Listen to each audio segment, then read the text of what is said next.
ठिकाणी NSCC sports YouTube चॅनलच्या वतीने सन्माननीय डॉक्टर कोबडे सर जे स्टार स्पोर्ट्स क्लबचे सन्माननीय समन्वयक आहेत त्यांच्याशी आपण बोलत आहोत। नमस्कार सर। नमस्कार सर, आज तुमची जी पाठीमागच्या टुर्नामेंट जो आहे एन्जॉय क्लबच्या वतीने तर त्याचे तुम्ही विजेते आहात तर त्या दृष्टीने आताची जी टुर्नामेंट खेळत आहे तर त्या दृष्टीने काय तुमचं नियोजन आणि संयोजन आहे?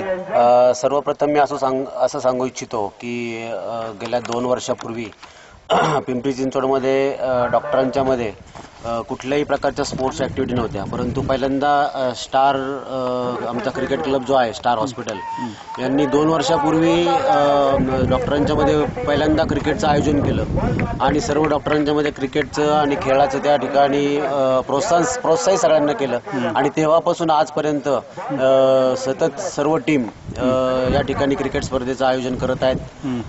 मागच्या वर्षी ज्याही काही टुर्नामेंट झाल्या त्या सर्व टुर्नामेंट्स त्यातील बऱ्यापैकी टुर्नामेंट्स आमच्या स्टार क्रिकेट क्लबनी जिंकलेल्या आहेत। मागच्या वर्षी ही जी काही एन्जॉय ट्रॉफी होती त्याचे आम्ही विनर आहोत आणि याही वर्षी एन्जॉय ट्रॉफीच्या संदर्भात आमच्या टीमची तयारी चांगली आहे आणि आम्हाला अपेक्षा आहे की यावर्षी आम्ही विजेते होऊ।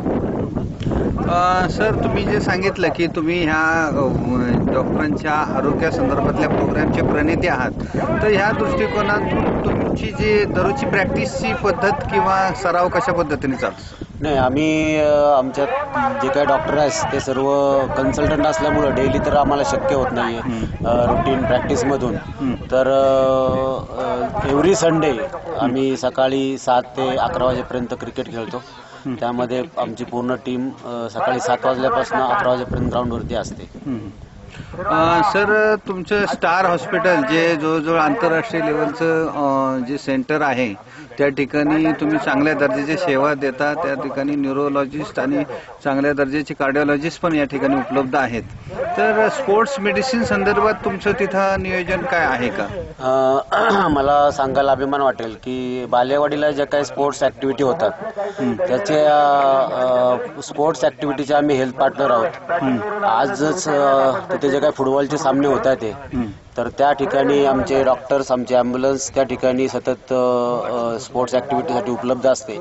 अनेक आंतरराष्ट्रीय प्लेयर्स जे आहेत जे खेळताना ज्यांना दुखापत होते, इजा होते, ते स्टार हॉस्पिटलमध्ये ट्रीटमेंट घेण्यासाठी येत असतात। निश्चितच सर। सर, आत्ताची जी टुर्नामेंट आहे त्याच्यामधली तुमची बॅटिंग लाईनअप किंवा बॉलिंग लाईनअप आणि त्याचबरोबर तुमचं स्वतःचं विकेट किपिंग पण चांगलं आहे, तर त्या बॉलिंग आणि बॅटिंग लाईनअप संदर्भात काय सांगाल सर? नाही, आमच्याकडं जे बॉलिंग आणि बॅटिंग दोन्ही जे आहेत अतिशय स्ट्रॉंग आहे। आमचे डॉक्टर रोहन साळुंके आणि डॉक्टर राहुल पाटील अतिशय चांगले ओपनिंग बॅट्समन आहेत आणि डॉक्टर श्रीकांत, डॉक्टर करण, डॉक्टर बोंडे हे अतिशय चांगले बॉलर त्या ठिकाणी आहेत आणि डॉक्टर संदेश गावडे यांचे अतिशय चांगलं कॅप्टन्सी खाली आम्ही या ठिकाणी सर्व टुर्नामेंट्स जिंकत आलो आहोत। निश्चितच सर, चांगल्या दर्जाचं या ठिकाणी खरी तर तुम्ही चांगली सुरुवात पण केली आणि त्याचबरोबर चांगलं त्या म्हणजे नियोजन पण मेंटेन ठेवलंय। क्रिकेट व्यतिरिक्त इतर खेळांच्या संदर्भातलं तुमचं काय नियोजन आहे का भविष्यातलं? नाही, भविष्यामध्ये आम्ही बॅडमिंटन आणि टेबल टेनिस यांचं तर नियोजन आमचं असतंच आहे। आमच्याकडं हॉस्पिटलमध्ये त्या ठिकाणी हॉस्पिटलमध्येच TTचा गेम आहे टेरेसवरती, तिथे बहुसंख्य डॉक्टर संध्याकाळी TT खेळत असतात। त्यानंतर PCMC मधले जे काही बॅडमिंटनचे कोर्ट्स आहेत त्या ठिकाणी आम्ही डेली सकाळी बॅडमिंटनची प्रॅक्टिस करत असतो। धन्यवाद सर। या ठिकाणी NSCC स्पोर्ट्स यूट्यूब चॅनलच्या आपण मुलाखत दिली, वेळ दिला त्याबद्दल धन्यवाद आणि त्याचबरोबर तुम्ही आगामी तुमच्या ज्या लीग मॅचेसमध्ये सुद्धा तुम्हाला शुभेच्छा व्यक्त करून या ठिकाणी थांबतो। धन्यवाद।